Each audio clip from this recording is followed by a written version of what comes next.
Nah, saudara yang kasih dalam nama Yesus, hari ini kita melihat lagi firman Tuhan, seberapa besarkah kesetiaan kita kepada Tuhan Yesus. Seberapa besarkah kesetiaan kita kepada Tuhan Yesus. Atau dengan mudah saja kita bisa menyangkal dia kalau memang ada ancaman misalnya perlakuan niaya, saudara. Apakah kita dengan mudah saja menyangkal Yesus, ya? Atau mengikuti ilah-ilah yang lain, saudaraku. Kita membaca Keluaran 32 ayat 19 sampai 28. Nah, saudara, bangsa Israel membuat berhala dari anak lembu emas. Ini terjadi, saudaraku, hanya beberapa bulan saja setelah mereka keluar dari Mesir. Hanya beberapa bulan saja, beberapa waktu saja. Ya, setelah mereka bebas daripada perbudakan yang begitu menindas mereka. Mereka telah mengalami kuasa Tuhan yang sangat luar biasa. Mestinya mereka masih ingat bahwasanya Tuhan membebaskan mereka dengan penunjukan kuasa Tuhan, demonstrasi kuasa Tuhan yang sangat besar di tanah Mesir. Lalu mereka bebas, tetapi orang Mesir, Firaun mengejarnya dan sampai Laut Kulsum. Kuasa Tuhan nyata lagi. Tuhan membelah Laut Kulsum dan membiarkan bangsa Israel menyeberang. Bangsa Mesir mencoba mengejarnya dari belakang, tetapi dia tenggelam dalam laut karena Tuhan menutup laut tersebut. Semua mereka tiba di Gunung Sinai. Di Gunung Sinai Tuhan menyatakan kemuliaannya hingga bangsa Israel gemetar ketakutan. Dan di Gunung Sinai Tuhan memberikan 10 hukum kepada bangsa Israel. Pada bangsa Israel. Nah, saudara, 10 hukum itu, saudaraku, ya, salah satu diantaranya Keluaran 20, saya bacakan kepada saudara. Ayat 2 mulai, Akulah Tuhan Allahmu yang membawa engkau keluar dari tanah Mesir, dari tempat perbudakan. Jangan ada padamu Allah lain di hadapanku. Janganlah membuat bagimu patung yang menyerupai apapun yang ada di langit di atas, atau yang ada di bumi di bawah, atau yang ada di dalam air di bawah bumi. Jangan sujud menyembah kepadanya, atau beribadah kepadanya, sebab aku Tuhan Allahmu adalah Allah yang cemburu, yang membalaskan kesalahan kepada kesalahan bapa kepada anak-anaknya, kepada keturunan yang ketiga dan keempat dari orang-orang yang membenci aku.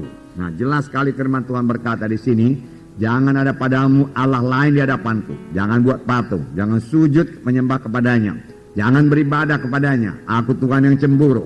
Aku akan membalas kejahatan bapa kepada anak-anaknya, kepada cucu-cucunya, sampai kepada keturunan keempat dari orang-orang yang membenci aku. Jadi Tuhan teraku, Tuhan yang tegas.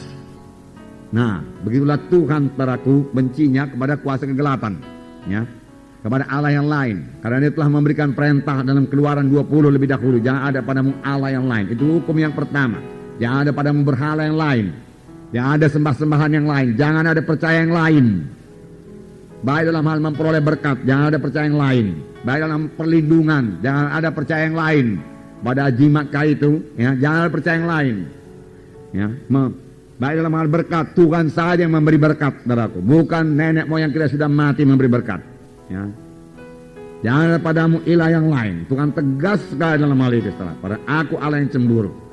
Nah, di sini Tuhan berkata, saudaraku, aku musnahkan mereka itu, Musa dia katakan. Dan aku menjadikan satu bangsa yang besar daripadamu. Tapi Musa melunakkan nanti Tuhan. Janganlah begitu Tuhan dia katakan. Ingatlah akan Abraham, Ishak, Yakub, hamba-hambamu yang kau pilih. Mereka itu kan keturunannya. Apa pula nanti kata bangsa Kanaan ini semua, kata bangsa-bangsa yang lain. Apakah karena engkau tidak sanggup memimpin mereka sampai ke tanah perjanjian yang kau janjikan? Saudaraku, Tuhan saudaraku dikatakan, ya, menyesal, saudaraku. Nah, jadi tidak jadi Tuhan musnahkan, tetapi hukuman tetap ada, saudaraku. Hanya karena Musa sajalah bangsa Israel masih disertai Tuhan. Pada waktu itu Tuhan sudah berkata, aku tidak menyertai kamu lagi. Aku memang tidak memusnahkan mereka, tapi aku tidak menyertai kamu lagi. Aku menyuruh seorang malaikatku berjalan di hadapanmu, dan malaikat itu akan mengalahkan, dia katakan, segala suku-suku bangsa di tanah Kanaan. Jadi satu malaikat pun bisa mengalahkan segala suku-suku bangsa di tanah Kanaan. Luar biasa kuasa malaikat. Amin, saudara. Apalagi kuasa Tuhan. Tetapi Musa berkata, kalau engkau tidak beserta dengan kami, lebih baik kami tidak berangkat. Musa berkata. Dan Tuhan berkata, baiklah, tapi pada hari pembalasan aku membalaskannya kepada mereka itu. Oleh sebab itu, saudaraku, kita hati-hati sekali, saudaraku, dengan terlibat dalam adat-adat kegelapan ini. Amin, saudara. Jangan ada yang terlibat lagi dalam adat-adat kegelapan. Dia sangat kebencian kepada Tuhan dan sangat membuka pintu kepada setan, saudaraku. Dan kalau dibuka pintu kepada setan, setan selalu memanfaatkannya dengan sebaik-baiknya dan dengan secepat-cepatnya. Setan datang hanya untuk mencuri, membunuh, membinasakan. Ya, setan pembunuh, saudaraku, setan pembunuh.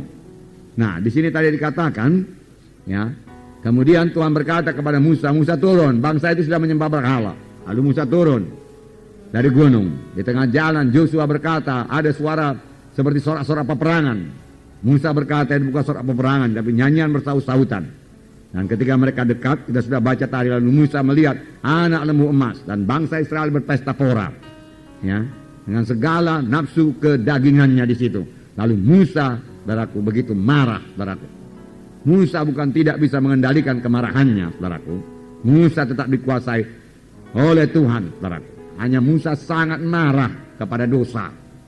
Sangat marah kepada dosa. Kemarahan yang sangat suci. Ya, sangat marah kepada dosa itu.